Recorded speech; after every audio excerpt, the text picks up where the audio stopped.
Hey guys, my name's Regina, and I come from a large family. Guess how many siblings do I have? 2? 3?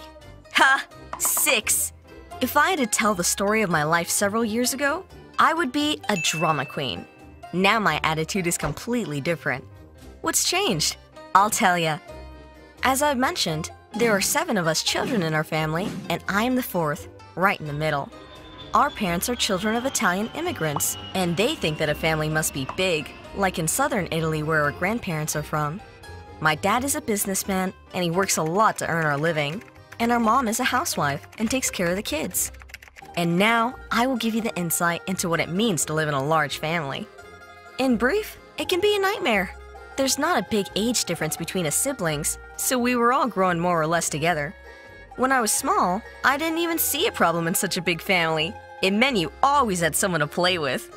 I was luckier than most of the kids I knew because I didn't even know what the word bored meant. Well, when you're small, you don't need much to feel happy.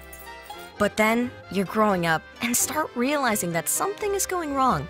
At some point, you don't want to play all the time and need to have a rest from all the yelling and talking around and find a quiet place to read a book or do your homework. We are Italians, remember?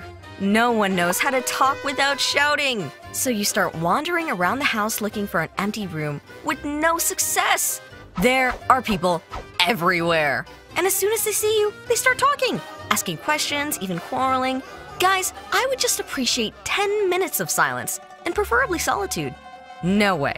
I had to retreat under a staircase like some Harry Potter. But you can imagine that sometimes there were people even there. Thing is, my parents both have lots of siblings, which means that we have loads of cousins. I'm not sure about the exact number of cousins I have myself. And some of them were always hanging around at our place just to make a visit. Sounds like fun, huh? Well, it's funny for 1 day or 2, maybe 3. But years of staying in such conditions, and you grow completely neurotic. What else? You just need to forget the concept of private property. Your clothes may be worn by anyone in the family who has the same size. Your tablet may be used by whoever passes. Sometimes, I'm even suspicious about my toothbrush. If you have a sandwich and don't finish it, and you may be sure that you will not find it anymore. That's how I started eating only spicy food, because no one in the family likes it.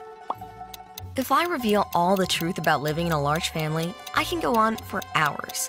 What you need to know is that if you are an individualist and want to live your life peacefully in silence, you need to wait for college time and pray that it comes quickly. This feeling of irritation grew in me all the time, and by 13, I hated everyone around me. I was surrounded by people who didn't respect personal limits, didn't know how to speak quietly, and were basically everywhere. And when people said that a large family equals happiness, I was laughing. It's a nightmare, and I didn't see any positive sides in it at all. Of course, I was grumpy all the time, and my relatives called me Grinch. Not without a reason. The first time I thought it was not that bad was when suddenly I got problems with my classmates. Someone thought it was a good idea to bully me. I won't go into detail, but it was unfair and unpleasant. I didn't even think that my family could turn out handy. Once I came home all tragic, and my older brother asked me what was wrong, I saw that they were sincerely worried, and reluctantly told them. The next day, they presented themselves at school, came to my classmates, and said that if someone had to mess around with me, he would have to deal with them first. Well, what should I say? I've never heard a bad word at school. Never, ever. I was sincerely grateful to them, and that's why I thought that maybe having a big family is not such a disadvantage.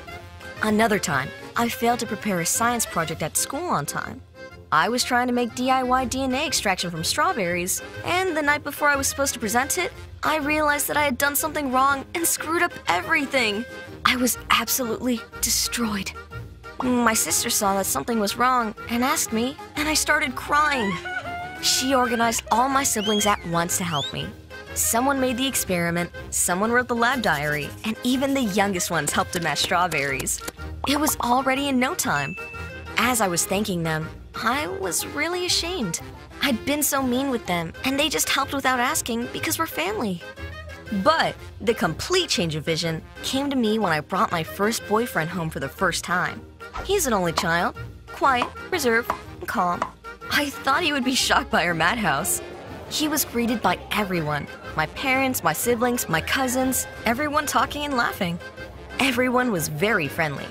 At some point, I saw that he was getting misty-eyed. What's wrong? Are you offended? You've always told me how irritating your family is. You don't even realize how lucky you are. Do you know how stressful it may be to stay alone in silence in your room for all your life? Your family is adorable. Deep inside me, I understood he was right. You know, the period I was mad at everyone around is past, and now I appreciate all the mess our family is. You can't really get irritated about small things people do if they have a big heart inside. Comment if you also think that having lots of siblings is not that bad after all. Tell your stories about the families who have had the same